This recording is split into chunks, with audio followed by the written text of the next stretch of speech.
নমস্কার, আমি মহাশ্বেতা।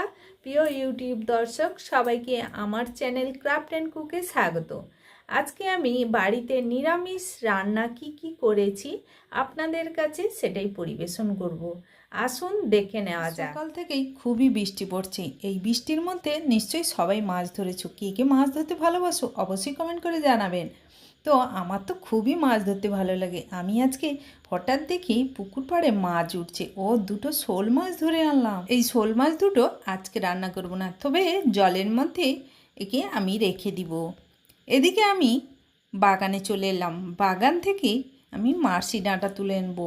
নিশ্চয়ই এই ডাঁটাগুলোকে সবাই চেনেন। এরপরে আমি উনানে কড়াই বসিয়ে দিচ্ছি। কড়াইতে পরিমাণ মতন তেল দিয়ে তেলটা গরম হয়ে এলেই ঢ্যাঁড়স কেটে রেখেছিলাম আগে থেকে, ঢ্যাঁড়সগুলো দিয়ে ভেজে নিব লবণ হলুদ দিয়ে। ভাজা হয়ে গেছে, আমি তুলে নিব। সবগুলো ঢ্যাঁড়স আমি খুন্তি দিয়ে তুলে নিচ্ছি। তোলা হয়ে গেছে, সেই কড়াইতে আবারও পরিমাণ মতন তেল দিয়ে দিলাম। তেলটা গরম হয়ে এসছে। এরপরে আলু আর কুঁদলি আগে থেকে কেটে নিয়ে ধুয়ে নিয়েছিলাম দিয়ে দিলাম।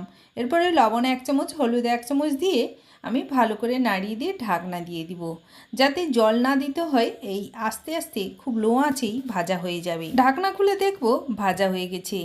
এরপরে আমি এই কুঁদলি আর আলু ভাজাগুলো তুলে নিব। আবারও সেই কড়াইতে পরিমাণ মতন তেল দিয়ে একটা শুকনো লঙ্কা আজ 5 ফোড়ন দিয়ে আমি আগে থেকে কেটে নিয়েছিলাম কুমড়ো, আলু আর মার্শি ডাঁটা দিয়ে 1 চামচ লবণ দিয়ে দিলাম, 1 চামচ হলুদ দিয়ে দিলাম, দিয়ে ভালো করে আমি নাড়িয়ে দিব। ভালো করে নাড়ানোর পরে আমি এখানে ঢাকনা দিয়ে কিছুক্ষণ রান্না করে নেব, যাতে জলটা একদম কমে যায়। জলটা শুকিয়ে এলেই আবার ঢাকনা খুলে দেখব জল একদম নেই, একটু মাখো মাখো হয়েছে, অনেকটা সেদ্ধও হয়ে গেছে। এরপরে আরও একটু অল্প জল দিয়ে দিব সবজির মধ্যে।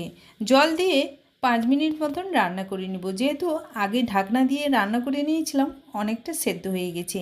এরপরে জলটা কমে এলেই নামিয়ে নেব। হয়ে গেছে, আমি নামিয়ে নিলাম।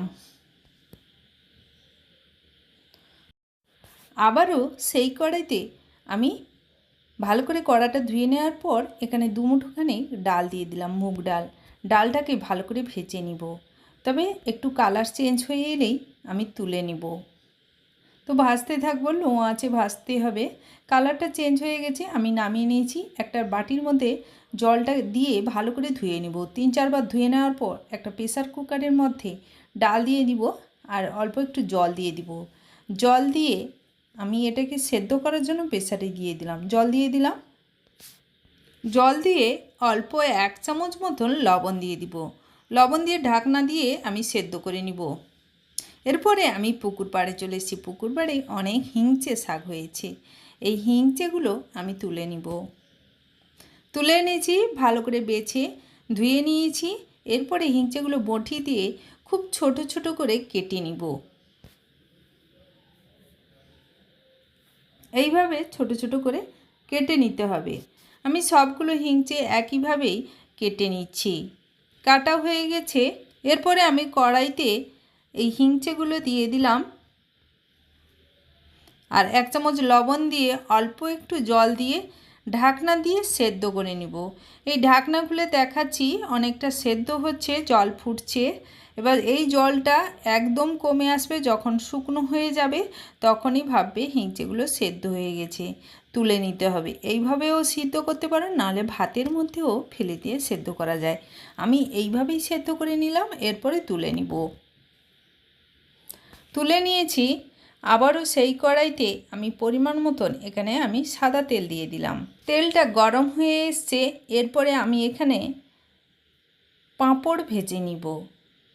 পাঁপড়গুলো দিয়ে ভেজে নিচ্ছি।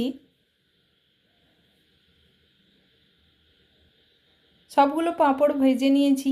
এরপরে বিউলির ডালের বড়ি ভেজে নিব।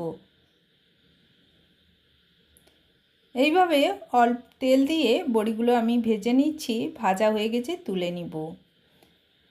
এরপরে সেই কড়াইতে তেল ছিল, তেলের মধ্যে দিয়ে দিলাম 5 ফোড়ন, একটা শুকনো লঙ্কা 2 টুকরো করে দিয়ে দিলাম, আর তেজপাতা 2টো দিয়ে দিলাম, আর সঙ্গে কয়েকটা কারি পাতা দিয়ে দিলাম। দিয়ে ভালো করে আমি ওইগুলো ভেজে নিব। আর সঙ্গে আদা একটু গ্রেট করে দিয়ে দিব। ডালের মধ্যে আদা দিলে খুব খেতেই ভালো লাগে। আদা দিয়ে গ্রেট করে আমি ভেজে নেওয়ার পর ডাল সেদ্ধ করে রাখা ডালটা দিয়ে দিব। ডাল দিয়ে দিলাম। ডালটা দিয়ে আরও একটু প্রেসারটা ধুয়ে আরও একটু জল দিয়ে দিব। জল দিয়ে দেওয়ার পর 1 চামচ হলুদ দিয়ে দিলাম। আর লবণটা আগে থেকে দেওয়া ছিল, তবে এখানে টেস্ট করে নেবেন লবণটা ঠিক আছে কিনা। দিয়ে ভালো করে খুন্তি দিয়ে নাড়িয়ে দিব। নাড়িয়ে দেওয়ার পর 2 মিনিট মতো ডালটাকে ফুটিয়ে নেব। একটু মাখো মাখো হয়ে গেলে নামিয়ে নেব। ব্যাস হয়ে গেল ডাল। এদিকে আমি আলু দুটো সেদ্ধ করে নিয়েছিলাম। দুটো আলুকে আমি হাত দিয়ে ম্যাশ করে নিব আর হিংচেগুলো এর সঙ্গে মাখিয়ে নিব। এর মধ্যে আমি সরিষা তেল দিয়ে দিলাম। আর হিংচেতে লবণ ছিল, লবণটা দিব না, তবে দুটো কাঁচা লঙ্কা নিয়েছি। কাঁচা লঙ্কা দুটো হাত দিয়ে ভালো করে মাখিয়ে নিব। মাখানো হয়ে গেছে। এরপর সবগুলো একসঙ্গে আমি মাখিয়ে নিলাম। মাখানোর পরে আমি গোল গোল করে নিব। এই হিংচের ভর্তা কার কার ভালো লাগে অবশ্যই কমেন্ট করবেন, কিন্তু আমার তো খুবই হিংচের ভর্তা ভালো লাগে। একটা প্লেটের মধ্যে পরিবেশনের জন্য সব কিছু রেডি করে নিব।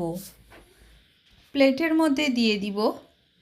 খুব সুন্দর একটা ডিজাইন হয়ে গেছে। এরপরে একে একে সব রান্নাগুলো আমি দিয়ে দিব। এখানে হিংচের মাখাটা দিয়ে দিলাম। এরপরে ঢ্যাঁড়স ভাজা দিয়ে দিব, আলু কুঁদলি ভাজাটা দিয়ে দিব। এরপরে সেই যে কুমড়ো আলু মারশি ডাঁটার সবজিটা দিয়ে দিব।